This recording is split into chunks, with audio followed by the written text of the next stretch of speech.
नमस्कार, उत्तराखंड समाचार में आपका स्वागत है। मैं हिना जोशी। सबसे पहले मुख्य समाचार।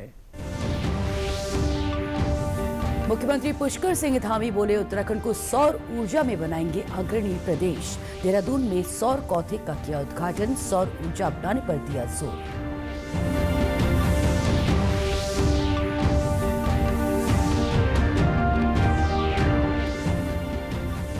कुमाऊं विश्वविद्यालय का 19वां दीक्षांत समारोह आज। माफ कीजिएगा, समारोह आयोजित 19,570 छात्रों को मिली डिग्री। राज्यपाल गुरमीत सिंह ने 89 छात्रों को किया सम्मानित।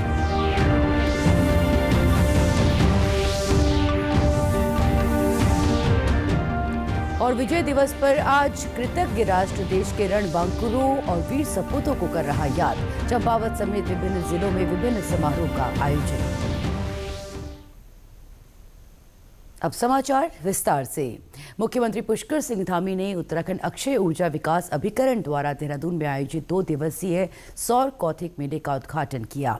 इस दौरान मुख्यमंत्री ने प्रदेश के अलग अलग जिलों से आए सौर ऊर्जा से जुड़े लाभार्थियों को आवंटन पत्र और अनुदान राशि के चेक भी वितरित किए।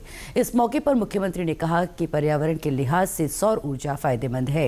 सौर ऊर्जा को अपनाकर बिजली के बिलों को कम किया जा सकता है। ज्यादा से ज्यादा सौर ऊर्जा को बढ़ावा देकर राज्य को ऊर्जा के क्षेत्र में अग्रणी बनाना है, जिसके लिए राज्य सरकार ने नई सौर ऊर्जा नीति लागू की है। सीमित हमारे पास उसको जुटाने के रास्ते हैं, उसको जुटाने में एक मील का पत्थर साबित होगा।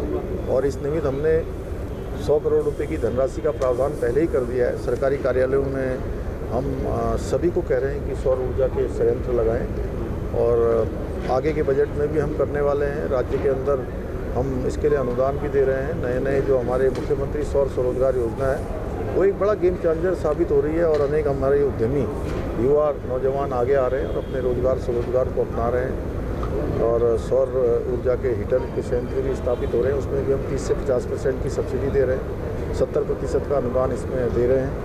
तो निश्चित रूप से ये हमारे राज्य के लिए एक बहुत बड़ा अवसर है। वहीं वित्त मंत्री प्रेमचंद अग्रवाल ने कहा कि उत्तराखंड में सौर ऊर्जा को बढ़ावा देने के लिए पहली बार इस तरह मेले का आयोजन किया जा रहा है। मेले में पीएम सूर्य घर योजना के अलावा सौर ऊर्जा से संबंधित हर तरह की जानकारी उपभोक्ताओं को दी जाएगी। बजट में प्रावधान है कि हम उसका जो ऊर्जा खरीदते हैं उसमें 1,000 करोड़ रुपए हमारा लगता है। यदि हम सौर ऊर्जा की तरफ बढ़ेंगे, जहां यहाँ उत्पादक और कंज्यूमर एक ही व्यक्ति होगा, वो उसकी सेविंग करेगा तो उसको उसमें लाभ भी होगा। साथ में जो हम लोग 1,000 करोड़ रुपया खर्च कर रहे हैं ऊर्जा प्राप्त करने में, खरीद रहे हैं, तो उसकी भी बचत होगी। वहीं इस मौके पर लाभार्थियों ने आवंटन पत्र और अनुदान राशि मिलने पर खुशी जताई। उन्होंने लोगों को सौर ऊर्जा अपनाने की सलाह दी। आज हमें आवंटन पत्र इशू किया गया है माननीय मुख्यमंत्री जी के माध्यम से सोलर प्लांट के लिए, जिसका ये हम नैनाडा अनंतपुर से हैं, हरिद्वार डिस्ट्रिक्ट से, तहसील रुड़की से। और इसका जो अप्लाई है वो हमने 2 महीने पहले किया था उरेडा के माध्यम से। वो हमने फॉर्म फिल किया था ऑनलाइन ही, और उसके माध्यम से फिर हमें जो अलग अलग वेंडर्स हैं उनके द्वारा हमें मार्ग प्रशस्त किया गया। और आज जो है हमें मुख्यमंत्री जी के द्वारा ये आवंटन पत्र प्राप्त हुआ है। और ये 200 किलोवाट की योजना है।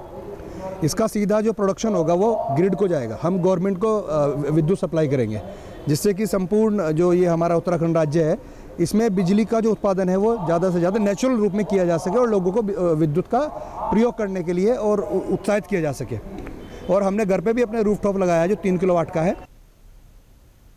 कुमाऊं विश्वविद्यालय नैनीताल का आज 19वां दीक्षांत समारोह आयोजित किया गया। दीक्षांत समारोह में छात्रों को 89 मेडल और 19,570 डिग्री प्रदान की। इस मौके पर राज्यपाल गुरमीत सिंह ने छात्रों को पीएचडी डिग्री और गोल्ड मेडल प्रदान किए। इस दौरान सिने कलाकार ललित तिवारी और डीपी सिंह को राज्यपाल द्वारा मानद उपाधि प्रदान की गई। राज्यपाल ने छात्रों को उज्जवल भविष्य के लिए शुभकामनाएं दी।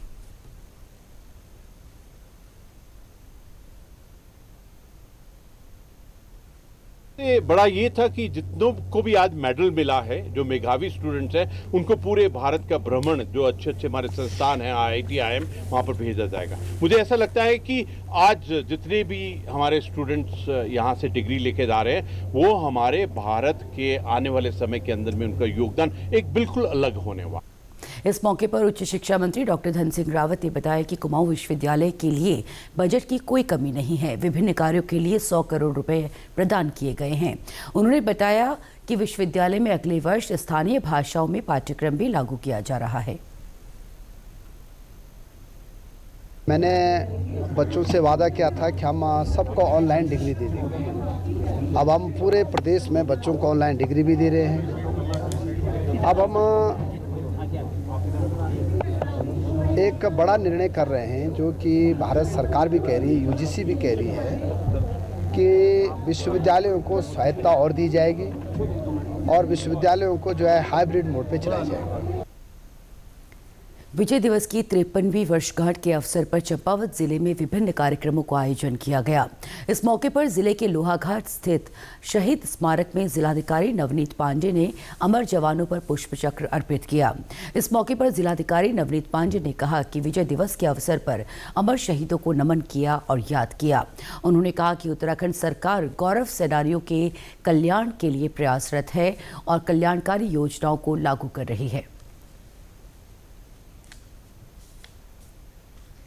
आज इस उपलक्ष्य में आज हम सभी लोग अपने जितने भी अमर शहीद हैं उनको आज श्रद्धांजलि दे रहे हैं। जितने भी आज हमारे पूर्व सैनिक यहाँ पे एकत्रित हुए हैं, जो लोहाघाट से हमारी जनता यहाँ पे एकत्रित हुई है, आज हम सब लोगों ने मिलकर जो है उन अमर शहीदों के जो शहादत है उसके लिए आज नमन किया है। उत्तराखंड सरकार जो है अपनी तरफ से पूर्व सैनिकों के कल्याण के लिए निरंतर प्रयासरत है और हमें आशा है कि आगे भी सरकार इसी तरह से जो है उनके हमारे जितने भी गौरव सेनानी हैं, वीर माताएँ हैं, उनके परिवारों के लिए हम लोग जो है अपने कल्याणकारी योजनाएँ यहाँ से अपने हम लोग जो है और भी वृहद रूप से इसको क्रियान्वित करते हैं। पूर्व सैनिक लीग के जिलाध्यक्ष कैप्टन GS देव ने बताया कि विजय दिवस पर पूर्व सैनिकों और वीरांगनाओं को सम्मानित किया गया।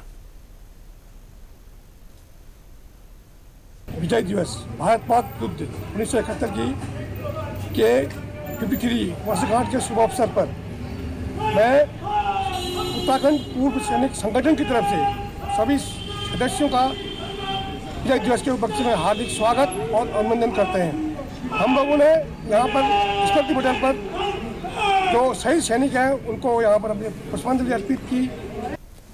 कार्यक्रम में 1971 की लड़ाई के वीर सैनिक हवलदार भूप सिंह ने बताया कि 16 दिसंबर नैनावती में पाकिस्तानी सैनिकों ने उन्हें घेर लिया, लेकिन जवाबी कार्रवाई में भारतीय सेना ने उन्हें परास्त कर दिया और पाकिस्तानी सेना के 40 से 50 हज़ार सैनिक ने सफ़ेद झंडे के साथ आत्मसमर्पण किया। जब चारों तरफ से घिर गया तो पाकिस्तान, उसके बाद उन्हें आत्मसमर्पण करने के अलावा और कोई चारा नहीं बचा।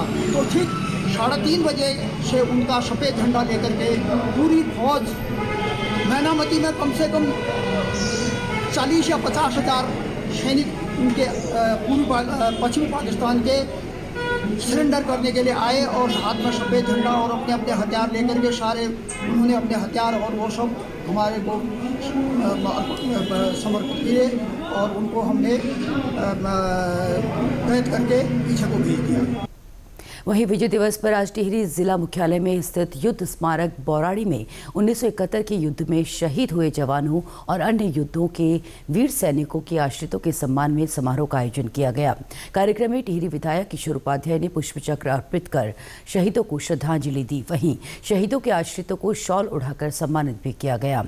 कार्यक्रम में 1852 फील्ड रेजिमेंट के लेफ्टिनेंट कर्नल मनीष झा की अगुवाई में जवानों की एक टुकड़ी द्वारा वीर शहीदों को गार्ड ऑफ ऑनर की सलामी भी दी गई। विभिन्न स्कूलों के बच्चों ने देशभक्ति सांस्कृतिक कार्यक्रम भी प्रस्तुत किए। विधायक किशोर उपाध्याय ने वीर शहीद सैनिकों को नमन करते हुए कहा कि 1971 के युद्ध में जल, थल और वायु तीनों सेनाओं का योगदान रहा है, जिसमें हमारे उत्तराखंड के वीर जवानों का नाम भी शामिल है। देहरादून के एक निजी स्कूल के मैदान में देहरादून डिखणी खाल विकास समिति की ओर से वार्षिकोत्सव कार्यक्रम के तहत वॉलीबॉल प्रतियोगिता का आयोजन किया गया। प्रतियोगिता में 12 टीमों ने प्रतिभाग किया। ऋषिकेश नगर निगम के आयुक्त शैलेंद्र सिंह नेगी ने बताया कि देहरादून डिखणी खाल विकास समिति, जो कि वर्ष 2016 से पंजीकृत है, समिति की ओर से पारस्परिक मेल मिलाप बढ़ाने, संस्कृति को बढ़ावा देने के साथ ही पहाड़ों की जीवंत परंपराओं को संरक्षित करने के लिए वॉलीबॉल प्रतियोगिता का आयोजन किया गया। लेकिन समय के साथ साथ क्या हुआ कि प्लान हुआ, गांव में लोग रहना कम हो गए और कुछ बदलाव भी आया, मोबाइल और अन्य चीज़ें आ गई, तो खेलों के प्रति रुचि कम हो गई। तो ये इवेंट करके हम लोगों ने ये प्रयास किया है कि खेलों की तरफ फिर लौटेंगे। दूसरा, मेल भाव बढ़ेगा, क्योंकि प्लान होने से जो पुराने खिलाड़ी हैं, नए खिलाड़ी हैं, उनका समागम नहीं हो पा रहा है, एक दूसरे को लोग मिल नहीं पा रहे हैं।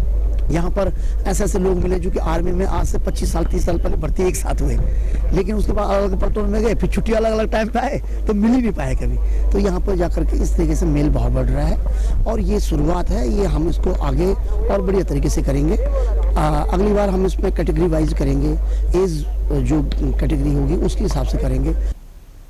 संस्था के अध्यक्ष हीरा सिंह नेगी ने कहा कि इस प्रतियोगिता के माध्यम से हम पर्वतीय समाज को दोबारा से संगठित करने का प्रयास कर रहे हैं।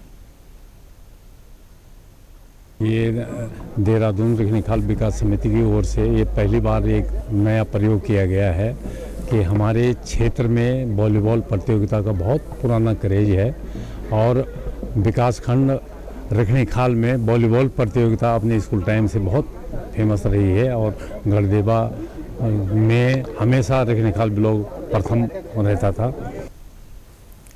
इसी के साथ अभी तक के समाचार समाप्त हुए। दूरदर्शन समाचारों से जुड़े रहे। मिलते हैं फिर शाम 6:30 बजे के बुलेटिन में। तब तक के लिए हमें दीजिए इजाजत। नमस्कार।